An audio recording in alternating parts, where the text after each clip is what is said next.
नमस्कार, आप देखना शुरू कर चुके हैं अनोखी आवाज और मैं हूं आपके साथ अनुष्का। शिक्षा मंत्री उदय प्रताप सिंह का एक वीडियो काफी चर्चा में है। मंत्री उदय प्रताप सिंह ने एक कार्यक्रम के दौरान कहा कि मैं 500 शिक्षकों को जानता हूं जो पढ़ाना नहीं जानते, 100 तो मेरे क्षेत्र में ही है। मंत्री उदय प्रताप सिंह के इस वीडियो को लेकर कांग्रेस सरकार पर हमलावर है। वहीं यह सवाल भी उठ रहे हैं कि अगर मंत्री इतने शिक्षकों को जानते हैं तो उन पर कोई एक्शन क्यों नहीं लेते।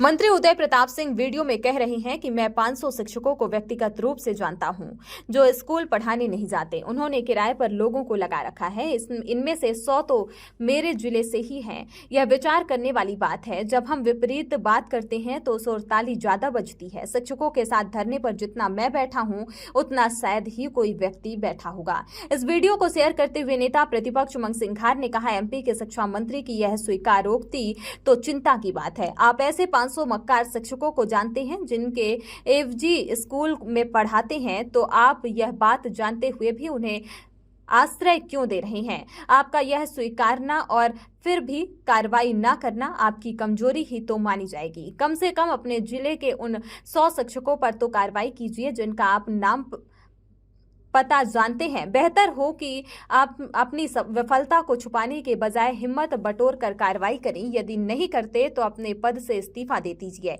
क्योंकि 500 मक्कार शिक्षकों की जानकारी होते हुए आपका चुप रहना अनुचित है। मैं 500 शिक्षकों को व्यक्तिगत रूप से जानता हूं जो स्कूल नहीं जाते, किराए से लगा रखी है लोगों ने। व्यक्तिगत रूप से जानता हूं। 100 तो मेरे जिले में ही होंगे। ये चुनौतियां हैं समाज की जिन पर हमको मनन चिंतन करना पड़ेगा, क्योंकि हम जब विपरीत बात करते हैं तो तालियां उसकी तरफ ज्यादा बढ़ती हैं। हम लोग भी आंदोलनों के हिस्सा रहे और शिक्षा कर्मी शब्द अलग हो।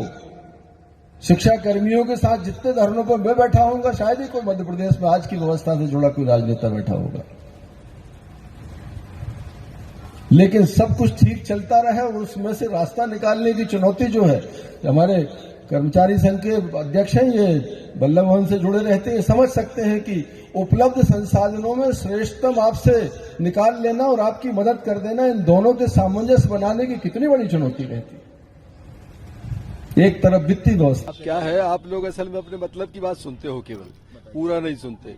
जो शिक्षक संवर्ग के लोग वहां इकट्ठे थे, सैकड़ों की संख्या, बहुत अच्छा काम कर रहे हैं, बहुत अच्छे लोगों के साथ डिस्कशन कर रहे थे। हमने कहा किसी को दंडित करके सुधारने की बजाय हमारा लक्ष्य ये है कि हम मोटिवेशन से, जैसे आप सेल्फ मोटिवेटेड हैं, बहुत अच्छा काम कर रहे हैं, वो लोग जो गलतियां कर रहे हैं, जो जाते नहीं है, आप उन पर भी काम करो। ऐसे लोग चिन्हित हैं मध्य प्रदेश में। हम बजाय दंडित करने की, जो शिक्षक एक बड़ा आदरणीय एक व्यक्तित्व होता है, बजाय दंडित करने के हम उसे मोटिवेट करें। जैसे आप अच्छा काम कर रहे हो उसे भी करो। ये हमारी चुनौती है। इस चुनौती में हमको मिलकर काम करना है।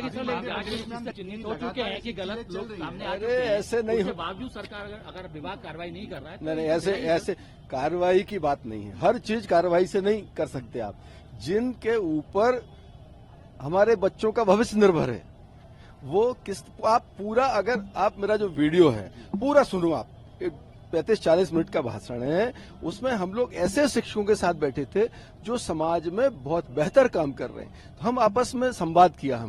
हमने ये कहा कि और बेहतर कैसे कर सकते हैं आप हमारी तरफ से। हम आपको ये चुनौती है कि सारा हर जगह आज पॉलिटिशियन की बात करते हैं, अच्छे कमजोर, जर्नलिस्ट हैं अच्छे कमजोर, कर्मचारी में इसी तरह हर जगह ये चीज निकल के आती है। इसकी संभावना हर जगह, बुराई की संभावना खत्म नहीं होती। हमने ये कहा कि अपन प्रयास करें कि जो लोग बेहतर काम नहीं कर पा रहे, चिन्हित हैं, हम भी जानते हैं। लाइन पर हो गया है जो आपने कहा ना कि 100 लोगों को तो मैं अरे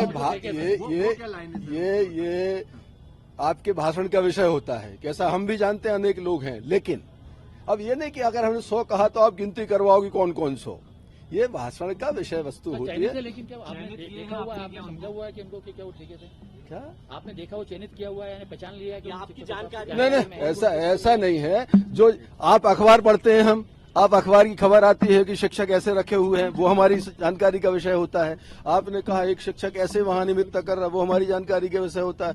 आप कहते हो किसी अखबार में छपा कि वहां पर एक किराए का लगा व्यक्ति मिला इस जिले में, वहां पर उसके स्टेटमेंट आप छापते हो, वर्णन के देते हो, वो हमारी जानकारी का विषय। तो आपके माध्यम से चीजें पता लगती हैं। सर आपका जो दूसरा विभाग है परिवहन विभाग वो बड़ा चर्चा में है। दिग्विजय सिंह कह रहे हैं परिवहन घोटाला हो गया है, नाकों पे से वसूली की जाती थी, गोविंद राजपूत का नाम उन्होंने लिया है, इस क्या जानकारी आप? गोविंद भाई ने स्टेटमेंट दिया, जरा उसकी व्याख्या करो और सामने जाके सवाल करो। ये तो कह रहे हैं कि वर्तमान प्रधानमंत्री का बहुत जिक्र किया सर अपनी पीसी में। आप मुझे लगता है कि सुनने में कहीं आपके भूल है।